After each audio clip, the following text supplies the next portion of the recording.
अस्सलाम वालेकुम स्टूडेंट्स। आज हम जिक्र करेंगे ऑर्डर 41 का। ऑर्डर 41 बेसिकली है क्या? Appeal from original decree. Order 41 है जी अपील फ्रॉम ओरिजिनल डिक्री।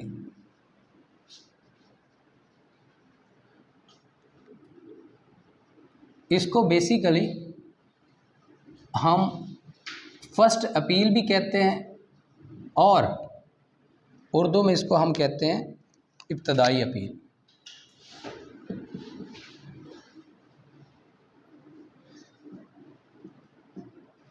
या इब्तदाई अपील या इसको ये कह लें कि पहली अपील।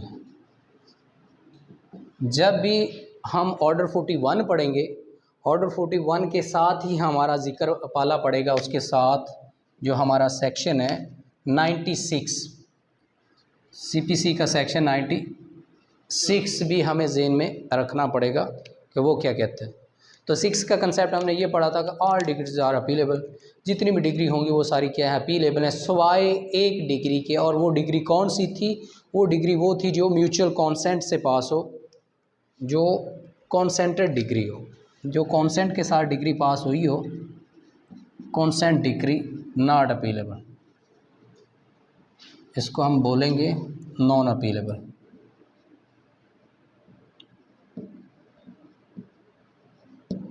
इसके अलावा अब हम इसको 1 बाय 1 करके इसके सारे रूल पढ़ेंगे। सारे रूल हम इस तरह पढ़ेंगे कि इसके साथ हम इसकी इंग्लिश वर्डिंग भी पढ़ेंगे। और मैं अपने सारे स्टूडेंट्स को यही कहता हूँ कि जब भी मैं पढ़ा रहा हूँ आपका भी फोकस सारा उस वर्डिंग पर हो, क्योंकि जब वर्डिंग भी आपके दिमाग में बैठेगी और मेरी बताई हुई ट्रांसलेशन और उसका मफहूम कंसेप्ट भी आपके जहन में बैठेगा, तब आपको चीज़ें कभी भूलने वाली नहीं है। इसलिए रूल 1 पढ़ते हैं इसका। Form of appeal. जो अपील हम दायर करेंगे उसका तरीक़ेकार क्या होगा, किस फॉर्म में होगी, किस शक्ल में होगी। What to a company memorandum. जो अपील है उसका जो खाका है वो उसके साथ क्या क्या चीज़ें अटैच होंगी। नंबर 1 है जी हमारे पास, every appeal shall be preferred in the form of a memorandum signed by the appellant or his pleader and presented to the court or to such officer as it appoints in this behalf. The memorandum shall be accompanied by a copy of the decree appealed from and unless the appellate court dispense therewith of the judgment on which it is founded. इसमें वो क्या कहता है पहले portion में, बल्कि सारे को पढ़ते हैं। कॉन्टेंट्स ऑफ मेमोरेंडम, जो अपील का हमारा ड्राफ्ट है, जो हमारा खाका है, उसमें हमारे साथ क्या क्या ऐड होगा। The memorandum shall be set forth concisely and under distinct heads the grounds of objection to the decree appealed from without any argument or narrative, and such grounds shall be numbered consecutively. आपने एक चीज़ पढ़ी थी, शायद आपको याद हो, plaint order 7 में एक चीज़, अभी इसका कंसेप्ट में वो चीज़ मुझे याद आ गई थी। ऑर्डर 7 में रूल 3 है जी, सॉरी 2। रूल 2 में वो ये बताता है कि आपने क्या करना है, मेन ग्राउंड्स लिखनी है, नॉट एविडेंस। यानी कि आपने मेन दावा लिखना है, जो आपका मौक़िफ़ है, जो आपका ग्रीवियंस है, आपने उसमें सबूत वगैरह कुछ नहीं ऐड करने। इधर भी वो यही कहता है, लास्ट पे वो ये कहता है कि आपने आर्गूमेंट्स नहीं लिखने, आपके जो ऑब्जेक्शंस हैं, जो आपके ग्राउंड्स हैं, वो आपने मेंशन करने। इसलिए उसका हवाला देना इस इधर ज़रूरी था। क्या कहता है जी इसको? वो कहता है मेमोरेंडम की शक्ल में हो।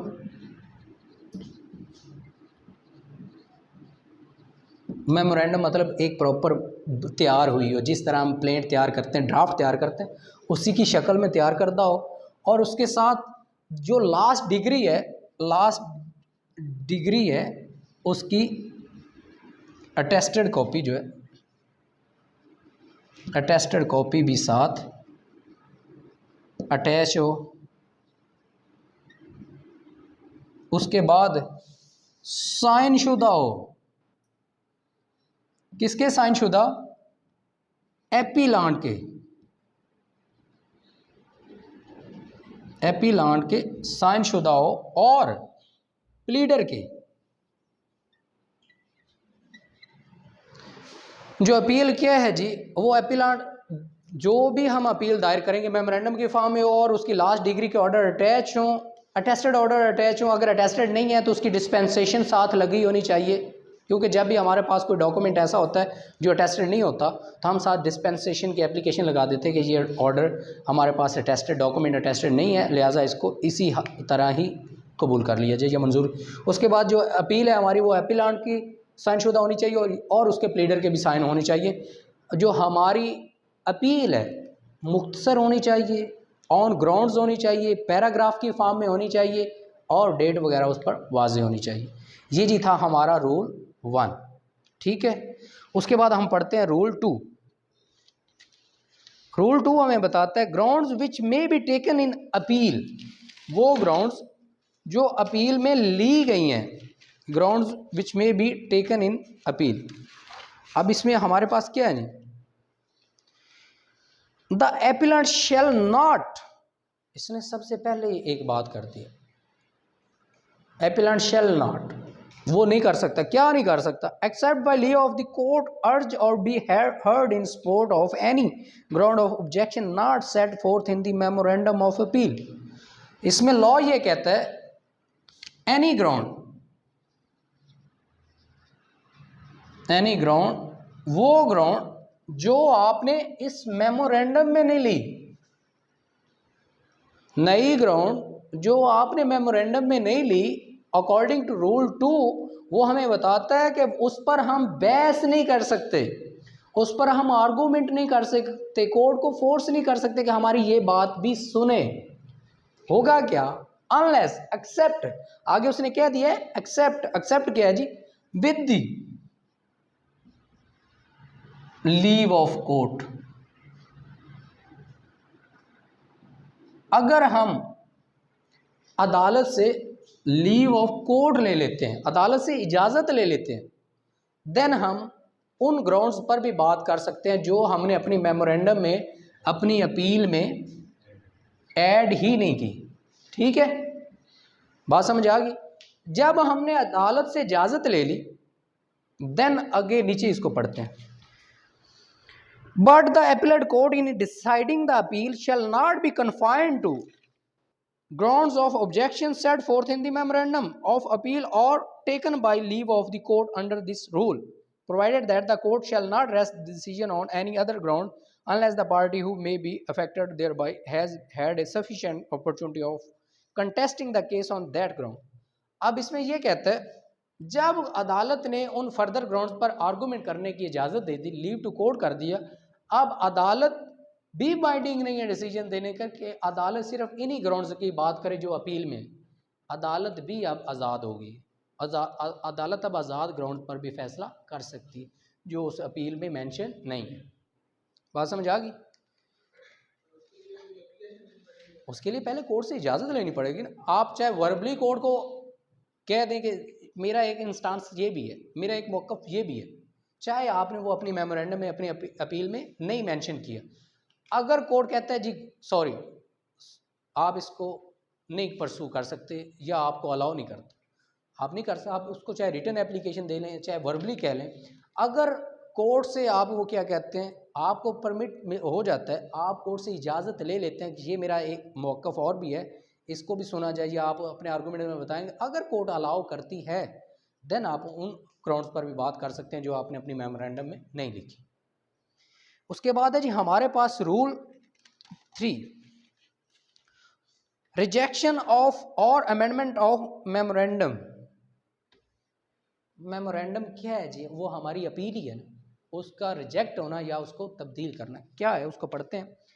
Where the memorandum of appeal is not drawn up in the manner hereinbefore prescribed, it may be rejected or be returned to the appellant for the purpose of being amended within a time to be fixed by the court or be amended then and there। अब इसमें यह कहता है where the memorandum of appeal is not drawn, drawn का मतलब क्या होता है, तैयार करना, ड्रा करना, ड्राफ्ट करना। वो कहता है कि जो मेमोरेंडम है वो according to prescribed rules, prescribed law के तहत तैयार नहीं हुई। प्रिस्क्राइब्ड लॉ क्या है, वो लॉ ये है जो हमें रूल 1 ने बताया। रूल 1 हमें ये बताता है मेमोरेंडम कोई भी अपील हो वो मेमोरेंडम की शक्ल में होनी चाहिए, लास्ट कॉपी अटैच होनी चाहिए, अपील साइन शुदा होनी चाहिए, वकील के भी और एपिलांट के भी साइन शुदा होनी चाहिए। तो उसके बाद वो पैराग्राफ की शक्ल में होनी चाहिए, पैराग्राफ के बाद वो पैराग्राफ नंबर की फॉर्म में होने चाहिए, एक तरतीब के साथ होने चाहिए। अगर इस तरह वो अपील तैयार नहीं की गई, दूसरा उसमें सारी ग्राउंड्स मेंशन हो जाए, यानी रूल 1 और 2 के तहत वो अगर तैयार करदा अपील नहीं है तो लॉ क्या करेगा, एपलेट कोर्ट क्या करेगी, उसको कर सकती है, रिजेक्ट कर सकती है या रिटर्न कर सकती है, रिटर्न टू अमेंड, उसको वापसी का ऑर्डर करके, अमेंड करने का ऑर्डर करके कि इसको वापस मैं आपको करता हूँ, अदालत उसको रिटर्न करेगी, वापस कर देगी, या तो सिरे से ही रिजेक्ट कर देगी, मनसूख कर देगी, खारिज कर देगी। जब रिजेक्ट नहीं करेगी तो दूसरा ऑर्डर उसके पास ये होगा कि वो उसको रिटर्न कर देगी और एक टाइम फिक्स कर देगी, time fix for amendment. Amendment करने के लिए उसको टाइम फिक्स कर देगी कि इस टाइम के अंदर आप इसको दोबारा अमेंड करके अदालत में दायर कर सकते हैं। रिजेक्ट करेगी तो वो फिर दोबारा उसको तैयार करके लाएगा सारी। उसका ये मकसद हरगज़ नहीं है कि उसके पास वो चांस ख़त्म हो जाएगा अपील दायर करने, वो ये होगा कि वो जो चीज़ें उसने इसमें नहीं की अकॉर्डिंग टू मेमोरेंडम रूल्स के मुताबिक, रूल 1 के तहत उसकी जो चीज़ें मिसिंग थी उनको दोबारा तैयार करके लाएगा। तैयार करने के बाद क्या होगा, वो उस रिजेक्शन का उसका एलिमेंट ख़त्म हो जाएगा, उसको फ्रेशली दायर कर देगा। ठीक है। उसके बाद हमारे पास एक चीज़ और है, जब वो रिजेक्ट करेगा रीज़न ऑफ रिजेक्शन लिखेगा,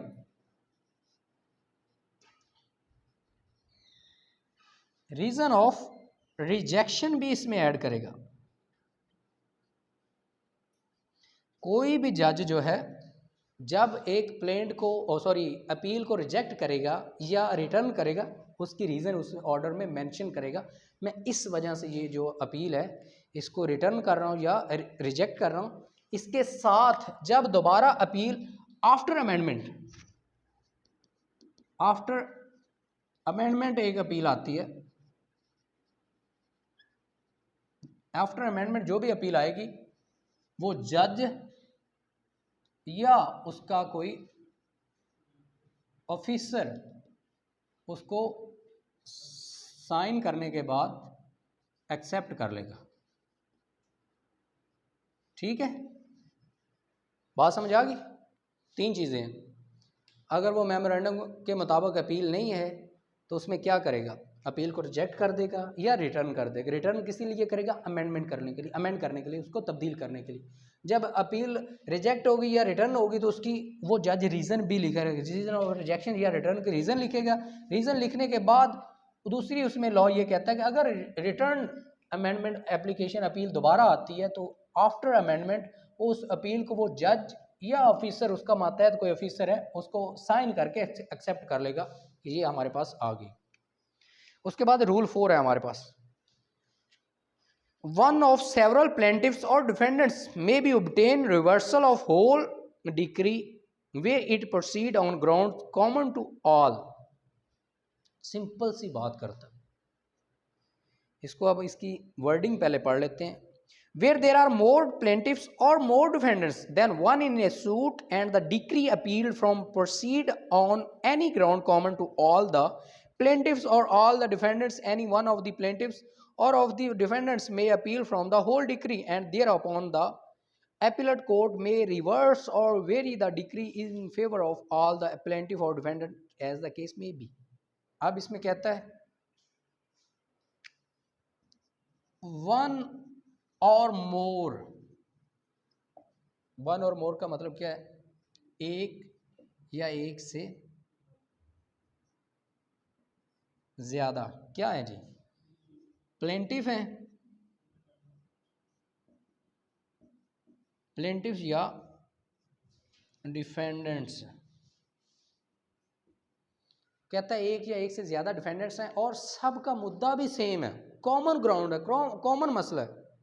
उनमें से कोई एक भी सब के लिए उस डिक्री के ऑर्डर को रिवर्स करवा सकता है, वापस करवा सकता है। रिवर्स ऑर्डर में क्या होता है, जाओ जी दोबारा से केस शुरू करो, रिवर्सल में रिमांड हो जाता है।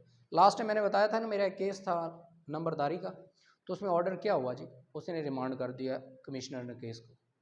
अब रिमांड करने से क्या हुआ, जितनी पार्टीज थी उनको दोबारा सिरे से सुना जाए, यानी एक या एक से ज़्यादा प्लेंटिव या डिफेंडेंट का कोई मौक़िफ़ सेम मौक़िफ़ है सबका, तो उनमें से कोई एक भी सब के लिए उस प्लेंटिव, चाहे वो प्लेंटिव साइड से हो चाहे डिफेंडेंट साइड को, जो पास डिक्री है उसको रिवर्स करवा सकते हैं। कंसेप्ट क्लियर हो गया। उसके अलावा हमारे पास नेक्स्ट पोर्शन इसका stay of proceeding end of execution. जो केस में प्रोसीडिंग है उस पर स्टे कैसे लगवाया जाता है और उसकी एग्जीक्यूशन कैसे होती है, इस पर हम बात करते हैं। अभी मैं इसकी सारी चीज़ें आपको बताता हूँ।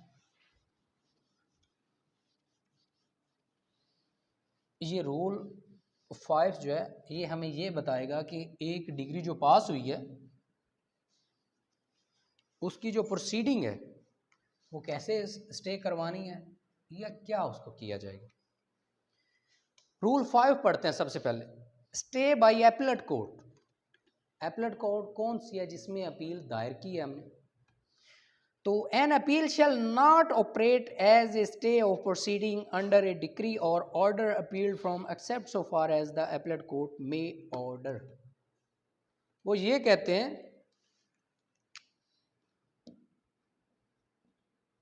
अपील फाइल की है, इट डजंट मीन कि वो डिक्री पर स्टे लग गया है। अपील का खाली फाइल करना इसका ये मकसद हरगज नहीं है कि ये जो डिक्री पास हुई है इस पर स्टे हो गया। ठीक है, आगे वाली लाइन पढ़िएगा, इसी को दोबारा पढ़ते हैं। An appeal shall not operate as a stay of proceeding under a decree और ऑर्डर अपील्ड। जिस डिक्री या ऑर्डर को हम अपील कर रहे हैं, फॉर एग्जाम्पल इस डिक्री के खिलाफ हम अपील में आए, अपील फाइल कर दी है, इट डजंट मीन कि इसकी प्रोसीडिंग जो है वो स्टे हो गई है, रुक गई। आगे वो क्या कहता है, except so far as the appellate court में ऑर्डर। एपलेट कोर्ट क्या करेगी,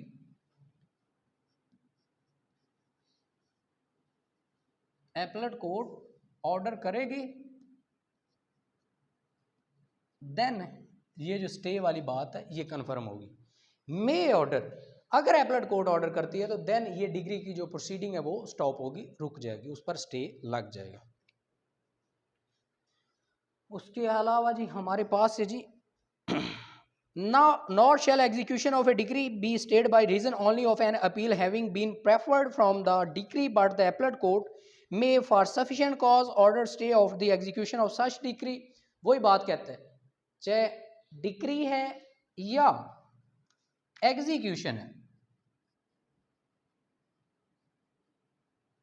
वो क्या नहीं होगी, वो स्टे नहीं होगी खाली अपील दायर करने तक, चाहे उसकी एग्जीक्यूशन है या डिग्री पास हुई है, दोनों स्टे नहीं होंगी। तब तक स्टे नहीं होंगी जब तक एपलेट कोर्ट ऑर्डर नहीं करेगी। एपलेट कोर्ट अगर ऑर्डर एग्जीक्यूशन में ऑर्डर कर देगी तो एग्जीक्यूशन स्टॉप हो जाएगी, अगर डिक्री में ऑर्डर कर देगी तो डिक्री की प्रोसीडिंग जो है वो स्टॉप हो जाएगी। लेकिन विदाउट ऑर्डर ने आप खाली अपील करते रहे, वो चलती रहेगी जब तक उस पर स्टे नहीं लगेगा अदालत की तरफ से, वो प्रोसीडिंग जो नीचे डिग्री की है वो वैसे ही चलती रहेगी। आपकी अपील ऊपर वाली अदालत में चलती रहेगी, एपलेट कोर्ट में चलती रहेगी, नीचे जो डिग्री है उसकी प्रोसीडिंग नीचे चलती रहेगी। इसको फर्दर पढ़, stay by court which pass the decree where an application is made for stay of execution appealable decree before the expiration of the time allowed by for appearing there from the court which pass the decree may be sufficient cause being shown order the execution be stayed. अब क्या है जी, execution stay कैसे होगी, आपके पास appeal करने का जो time दिया गया वो नॉर्मली 30 दिन का टाइम होता है अपील करने का, पहली फर्स्ट अपील के लिए 30 दिन का टाइम होता है। जब आप अपने एक डिग्री के खिलाफ अपील करते हैं तो उसके लिए क्या होगा कि आप विद इन टाइम, यानी आपका जो टाइम है ना वो गुजर ना चुका हो, विद इन टाइम आप जो करते हैं,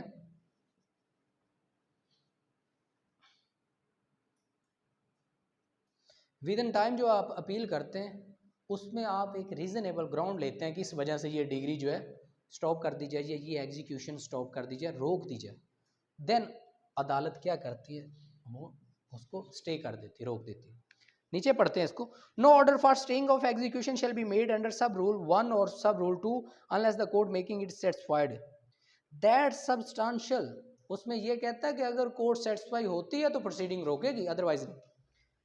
that substantial loss may result to the party applying to for stay of execution unless the order is made. आप क्या कहते हैं जी, मुझे इररिपेयरेबल लॉस हो रहा है। रीजन पहले क्या लेते हैं जी, इररिपेयरेबल लॉस हो रहा है, लिहाजा प्रोसीडिंग को क्या किया जाए, स्टे कर दिया जाए, रोक दिया जाए। दूसरी, that the application has been made without unreasonable delay, आपने बगैर डिले के, विदाउट डिले आपने जो अपील है वो फाइल कर दी है, तब भी प्रोसीडिंग जो है वो स्टे हो जाएगी, रुक जाएगी। That security has been given by the applicant for the due performance of such decree और order as may be ultimately be behind binding upon him. अब जो एपिलांट है, अपील गुजार है, एपिलांट क्या करता है,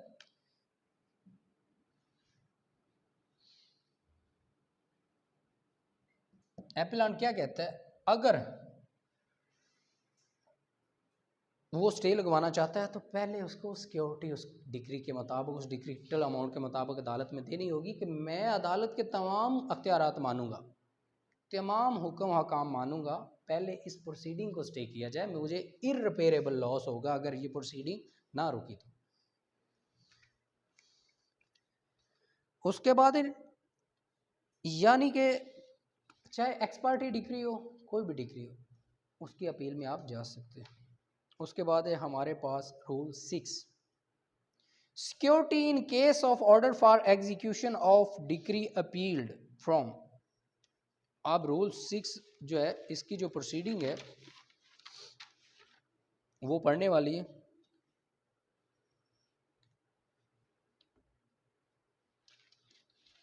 where an order is made for the execution of a decree from which an appeal is pending।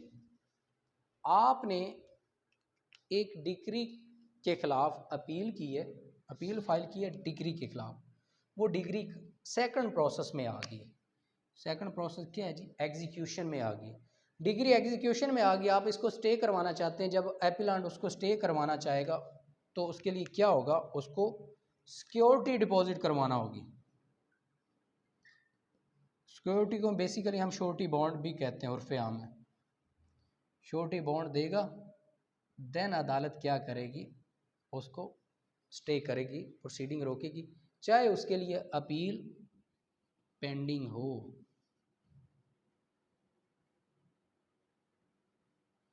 Appeal pending हो, ठीक है। इसमें कहता क्या है, which an appeal is pending the court which passed the decree shall on taken for an restitution of any property which may be or has been taken in execution of decree or for the payment of the value of such property and for the due performance of the decree or order of the appellate court may for like cause direct the court which passed the decree to be taken such security where an order has been made for the sale of the movable property in execution of a decree and an appeal is pending from such decree, the sale shall on the application of the judgment debtor to the court which made the order be stayed on such terms as the giving security on, otherwise the court thinks fit until the appeal is disposed of। एक decree के खिलाफ appeal आ गई, जब appeal file हुई तो it doesn't mean कि उस पर क्या है, स्टे लग गया। अब उसको स्टे को आप उसमें अपील में स्टे की एप्लीकेशन देंगे, उस पर स्टे, उस एग्जीक्यूशन पर या उस डिग्री की प्रोसीडिंग को रोकने के लिए क्या होगा कि अदालत ये कहेगी कि आप अगर इसकी प्रोसीडिंग रुकवाना चाहते हैं, एग्जीक्यूशन रुकवाना चाहते हैं, अमल दरामद रुकवाना चाहते हैं, तो आपको सिक्योरिटी जमा करवानी होगी। जितनी अमाउंट है, जितनी प्रॉपर्टी के मतलब कोई डॉक्यूमेंट है, उतनी अमाउंट की आपको सिक्योरिटी जमा करवानी होगी अगर आप इसको रुकवाना चाहते हैं। वो अगर विद इन टाइम वो सिक्योरिटी बॉन्ड या सिक्योरिटी सबमिट नहीं करवाता तो फिर अदालत क्या करेगी, जो अदालत को मुनासिब लगेगा वो पास कर देगी और फैसला क्या करेगी, अपील तो जो चलती होगी, अपील डिस्पोज ऑफ होने तक वो अपनी प्रोसीडिंग खुद देखेगी, लेकिन उसकी जो एग्जीक्यूशन के तहत उसको जो लॉस होगा उसका जिम्मेदार वो खुद है, क्योंकि उसके खिलाफ डिग्री पास हुई है ना।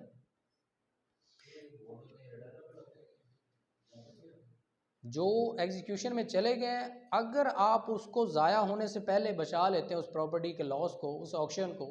फॉर एग्जांपल आपके ख़िलाफ़ कोई दावा हुआ है, 10-12 लाख का आपके ख़िलाफ़ दावा हो गया, तो आप वो दे नहीं रहे, डिग्री आपके ख़िलाफ़ पास हुई है, तो अदालत क्या करेगी, आपकी प्रॉपर्टी अटैच कर लेगी। प्रॉपर्टी अटैच करने के बाद उसकी ऑक्शन लगा देगी। ऑक्शन लगाने के बाद वो जो उससे अमाउंट रिकवर होगी वो उसको डिग्री वाले को दे देंगे, बाकी जो बचेगी वो आपको दे देगी। कुछ खर्चे अखराजात निकाल लेगी। तो वो सारा करने के बाद अगर आप चाहते हैं कि मेरी ज़मीन वो जो अटैच हुई है कुरक हुई है, एक वर्ड इसके लिए बोला जाता है कुरक करना, प्रॉपर्टी को क्या करना, कुरक करना। कुरक का मतलब इंग्लिश में होता है अटैच करना। तो अगर आपकी प्रॉपर्टी जो है वो अटैच हुई है, आप कहते हैं कि ये मेरी प्रॉपर्टी बच जाए, तो आप क्या करेंगे, आप स्टे लगवा लेंगे एग्जीक्यूशन पर। स्टे लगवाने के लिए आपको उसको बचाने के लिए पहले सिक्योरिटी जमा करवानी होगी उतनी अमाउंट की, फिर आपकी प्रॉपर्टी सिक्योर होगी। जिसने जिसने अपील देनी है वही सिक्योरिटी जमा करवाएगा, दूसरा क्यों करवाएगा, अमाउंट के लिहाज से होती है। उसके बाद है जी rule 8, exercise of power in appeal from order made in execution of decree. The powers conferred by rules 5 and 6 shall be exercisable where an appeal may be or has been preferred not from the decree but from an order made in execution of such decree। अब वो इसमें ये कहते हैं rule 5 और 6 के मुताबिक जो एपिलेट है उसमें वो ऑर्डर किसको प्रेफर करता है, वो डिक्री को छेड़ते ही नहीं है, वो इसकी बात ही नहीं करता। वो कहता है बस ये रुक जानी चाहिए, डिग्री तो मेरे खिलाफ हुई है, लेकिन वो पहले ये चाहता है कि जो एग्जीक्यूशन है, जो अमल दरामद हो रहा है उस डिग्री पर, वो रुक जाए। ठीक है। वो सबसे पहले जो जजमेंट डेप्टर होता है, जजमेंट डेप्टर वो बंदा होता है जिसके खिलाफ जजमेंट पास की हो। तो जो जजमेंट डेप्टर होता है सबसे पहले उसकी कोशिश यही होती है कि जो डिग्री उसके खिलाफ हुई है पहले उसको रोका जाए ताकि उसका सही से अतलाक ना हो। उसके बाद जी हमारे पास है इसका नेक्स्ट पोर्शन इसी ऑर्डर का, procedure on admission of appeal. एक अपील जब दायर की जाती है तो उसका क्या प्रोसीजर है, इसको अब हम करते हैं। एक जब अपील दायर होगी तो सबसे पहले क्या होगा, वो दायरगी ब्रांच में जाएगी, दायरगी ब्रांच वाला उसको जो अपील का रजिस्टर्ड होगा गवर्नमेंट का उसमें दर्ज करेगा, दर्ज करने के बाद उसके बाद फर्दर सारी प्रोसीडिंग होगी। इसको पढ़ते हैं rule number 9, registry of memorandum of appeal where a memorandum of appeal is admitted. जब एक अपील दायर होगी,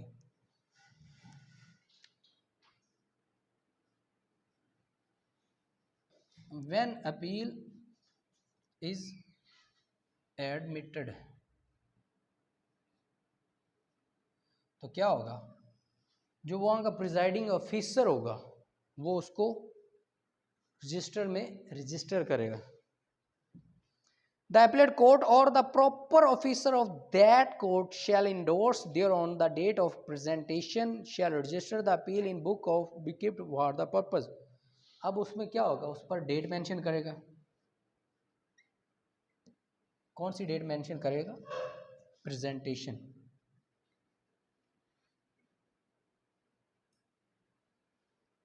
प्रेजेंटेशन डेट मेंशन करेगा, उसके बाद उस पर साइन करेगा, साइन करने के बाद उसको नोट करेगा, नोट इन अपील रजिस्टर।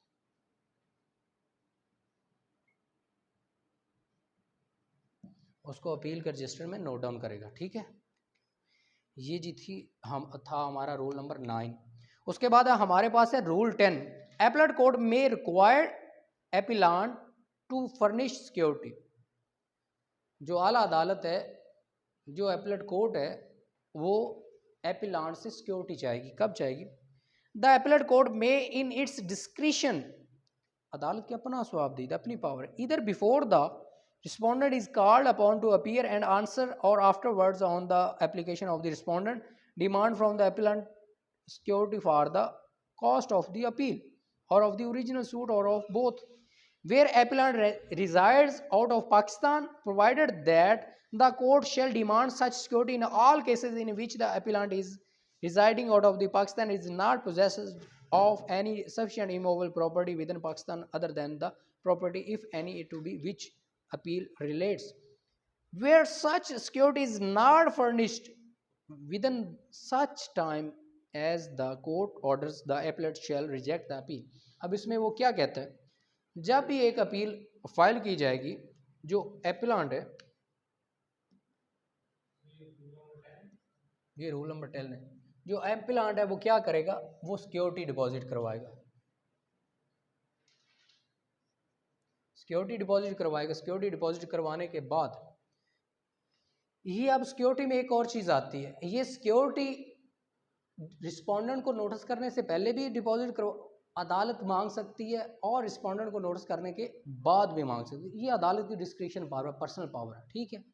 अब इसमें क्या है, जो एपिलांट नॉट रिजाइडिंग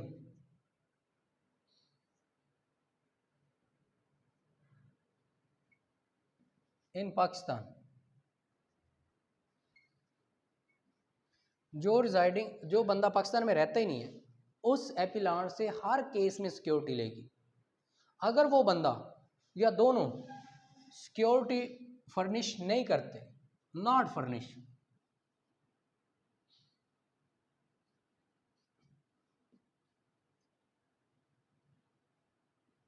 सिक्योरिटी फर्निश नहीं करते, तो अदालत क्या करेगी, एपलेट कोर्ट उनकी जो अपील है वो उसको रिजेक्ट कर देगी।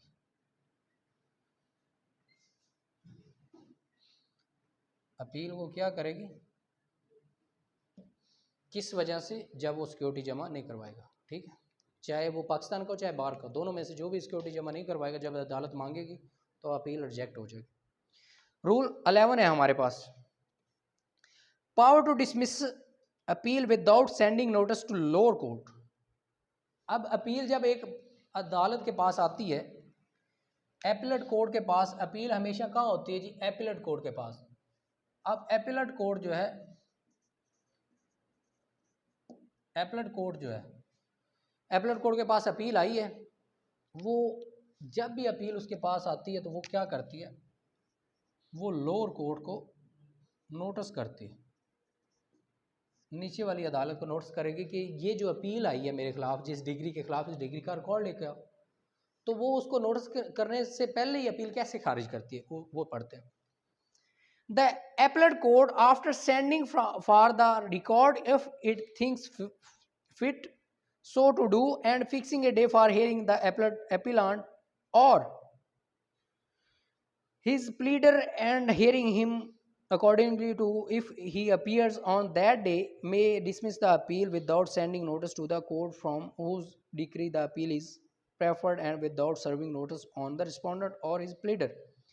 If on the day fixed or any other day to which the hearing may be adjourned, the appellant does not appear when the appeal is called or for hearing, the court may make an order that the appeal is dismissed. इसमें वो ये कहता है कि आपने according to rule 11 आपने एक appeal दायर की है। अब इससे पहले कि एपलेट कोर्ट जो है लोअर कोर्ट को ऑर्डर करे कि रिकॉर्ड तलब करो, उसको लगे कि ये अपील मेंटेनेबल ही नहीं।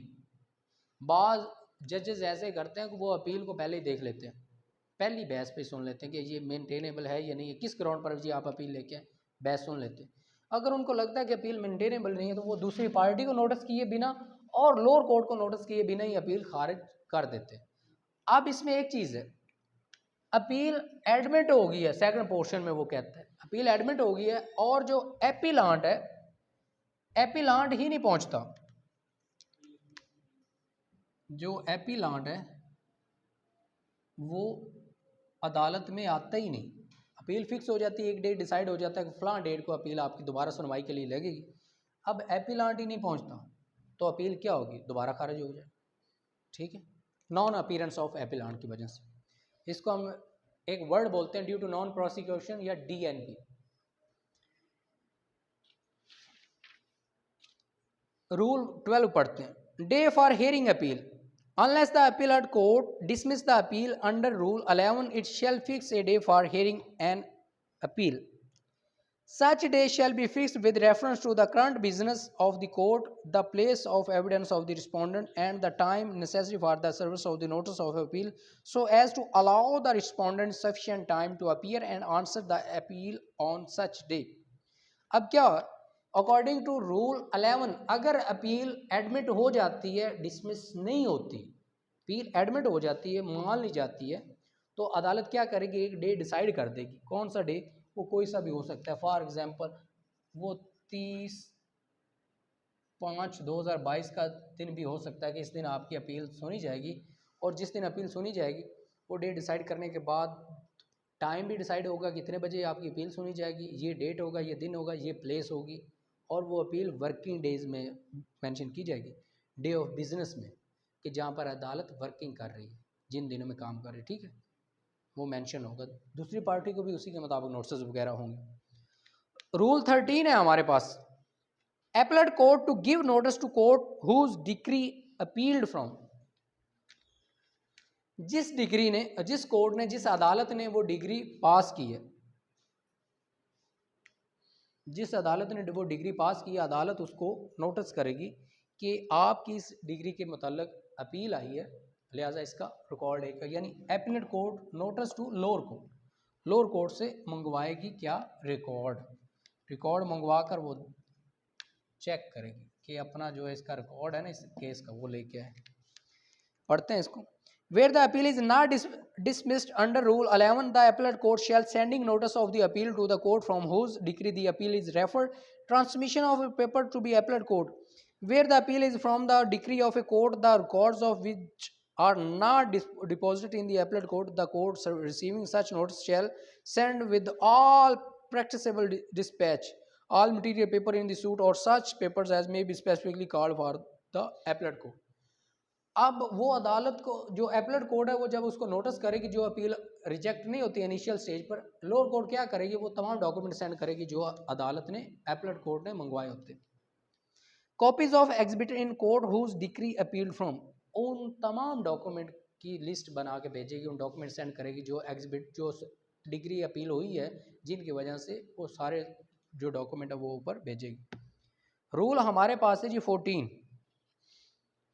14 पढ़ते हैं। Publication and services of notice of day for hearing appeal. Notice of the day fixed under rule 12 shall be fixed in the appellate court whose house and a like notice shall be sent by the appellate court to the court from whose decree the appeal is preferred and shall be served on the respondent on his pleader or in the appellate court in the manner provided for the services of on a defendant of a summons to appear and answer, and all the provisions applicable to such summons and the proceeding with reference to the service thereof shall apply to the service of such notices. Appellate court may itself cause notice to be served.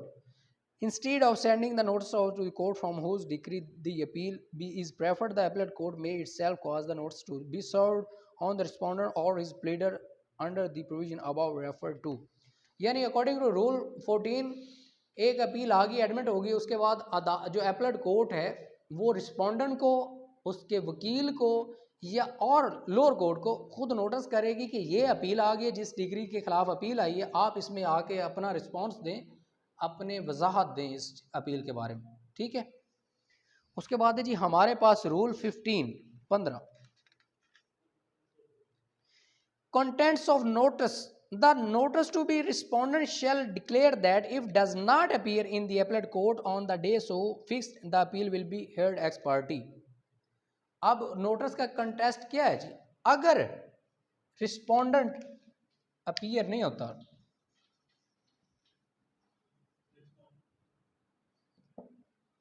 तो notice में ये वाजे होगा कि x party proceeding होगी,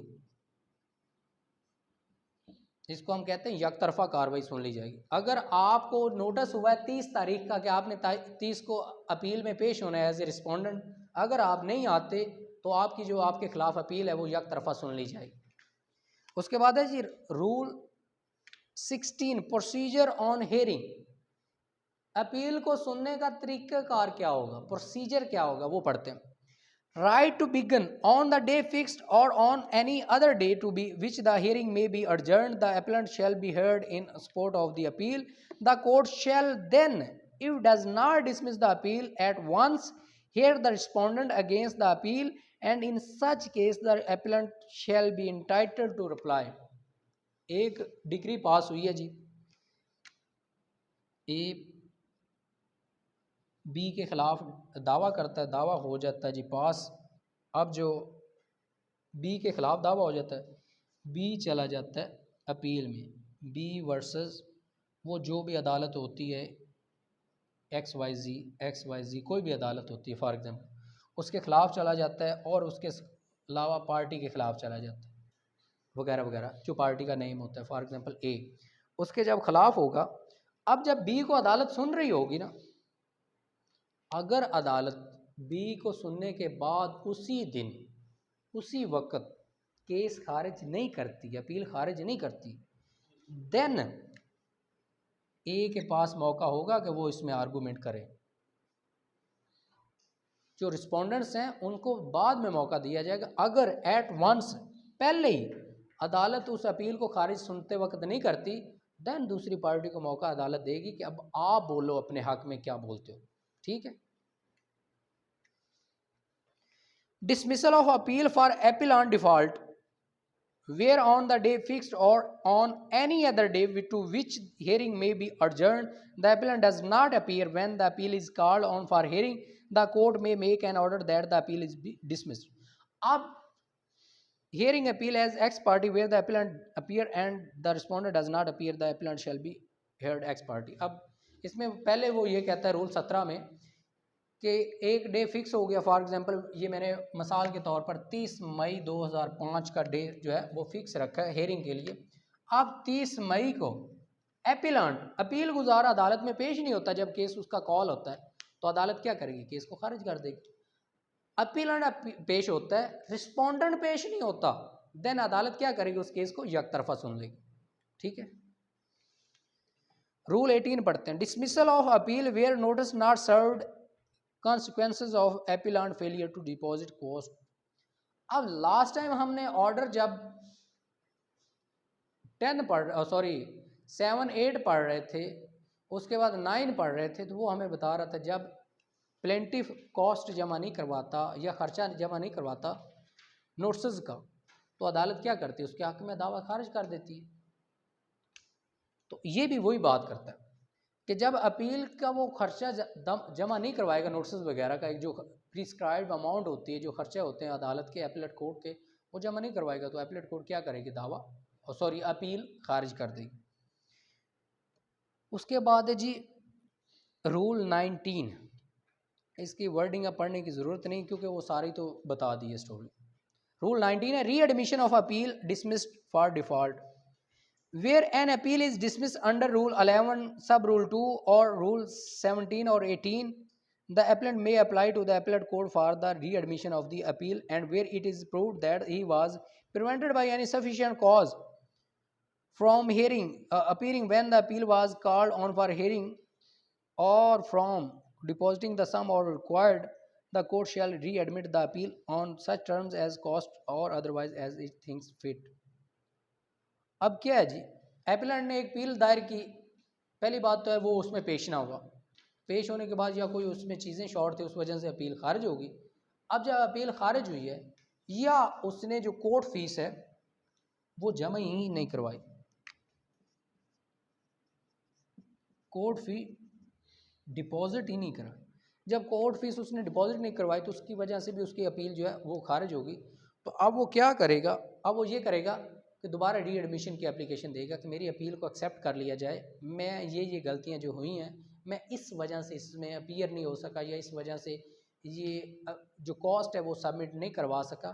अगर वो अदालत को सेटिस्फाई कर लेता है तो अदालत दोबारा फिर अपील को एक्सेप्ट करके उसके एप्लीकेशन को और दोबारा डेट जो है हेयरिंग की वो फिक्स कर देगी। Rule 20 power to adjourn hearing and direct persons appearing interested to be made respondents, where it appears to the court at the hearing that any person who was a party to the suit in the court from whose decree the appeal is preferred but who has not been made a party to the appeal is interested in the result of the appeal, the court may adjourn the hearing to a future day to be fixed by the court and direct that such person be made a respondent. अब एक case में एक से ज़्यादा party थी, for example एक से ज़्यादा पार्टी थी, एक ही बंदे को उसने रिस्पोंडेंट ने पार्टी बनाया, दूसरा बंदा कहता है जी मैं भी इस केस में मेन पार्टी हूँ, मुझे इसने पार्टी ही नहीं बनाया, इस एपिलांट ने बी ने मुझे पार्टी नहीं बनाया, तो वो क्या करेगा, अदालत अकॉर्डिंग टू रूल 20 केस को अर्जन करने के बाद क्या करेगी, ऑर्डर करेगी कि इस बंदे को भी इस केस में रिस्पोंडेंट बनाएं और उसके बाद नेक्स्ट डे रखें हियरिंग का। ठीक है, इसको अगर हम सिंपल पढ़ें तो जैसे 110 की एप्लीकेशन होती है ना, एक बंदे को पार्टी नहीं बनाया गया लेकिन उसका ज़रूरी था, तो वो क्या करता है, वो 110 की एप्लीकेशन देके पार्टी बन जाता है। इस अपील में वो क्या करता है, वो उस बंदा मेन पार्टी था, वो अदालत को आके बताता है जनाब मैं भी इस केस का मेन पार्टी हूँ, मेन पर्सन हूँ, मुझे ऐड ही नहीं किया गया, तो अदालत अकॉर्डिंग टू रूल 20 उसको क्या करेगी, केस को अर्जेंट करके डेट आगे डाल के उसको ऑर्डर करेगी कि इसको भी पार्टी बनाया जाए। उसके बाद वो 110 नहीं इसके तहत देगा, 110 के तहत भी देगा, हाँ अपील की एप्लीकेशन 110 के यहाँ जाएगी, जब उसने पार्टी बनना है ना एक केस में, चाहे वो अपील में बने चाहे रिवीजन में बने, एप्लीकेशन 110 के तहत ही होगी। लेकिन उसको जो डिसाइड किया जाएगा अपील में इस रूल के तहत डिसाइड किया अकॉर्डिंग टू रूल 20।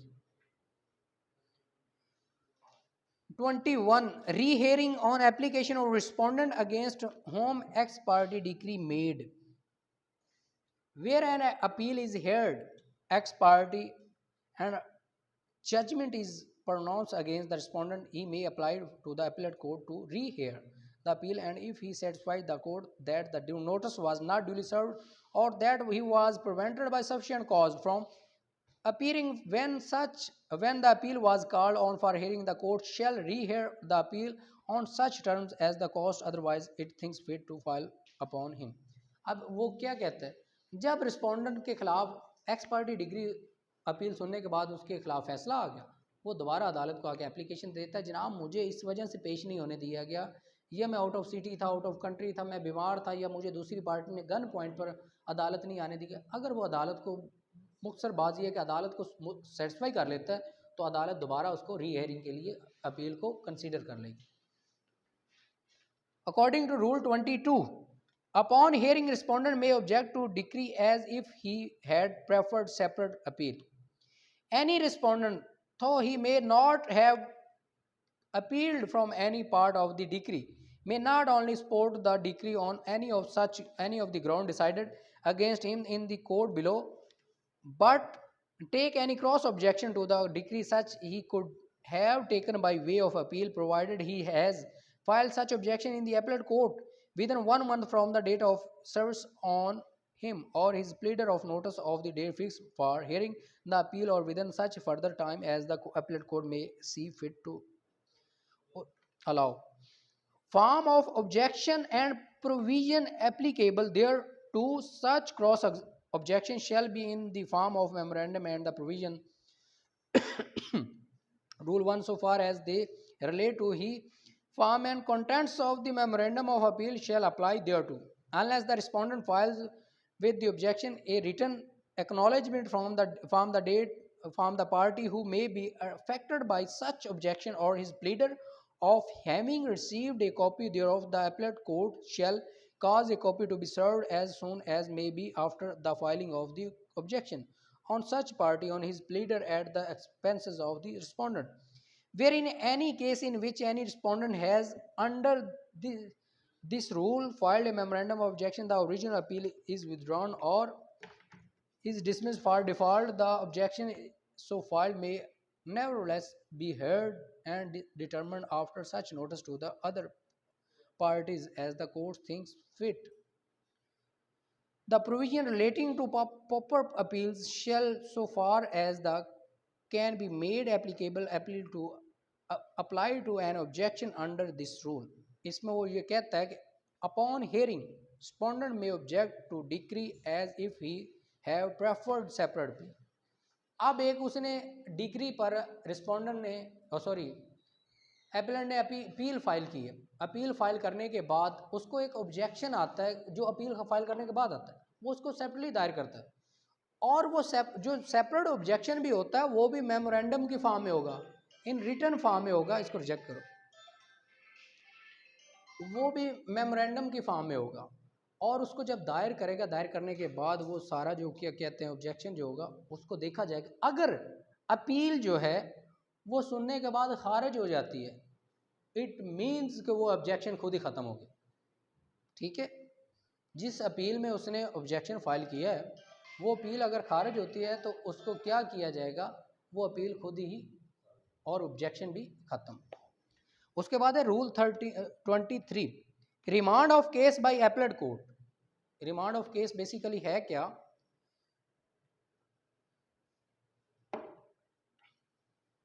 जब अदालत को ऐसा लगे कि इसमें कुछ शहादतें रह गई हैं, या नीचे वाली कोर्ट ने शहादतें से कंक्लूड नहीं की, या नीचे वाली कोर्ट ने अपनी जुरिडिक्शन के बाहर फैसला किया है, या नीचे वाली कोर्ट ने केस को सिर्फ सुना नहीं है, तो अदालत क्या करती, केस को रिवर्स कर देती, रिमांड कर देती कि इसको दोबारा सुन के लाओ मेरे पास, इसको ख़त्म करो। यार ये कौन है,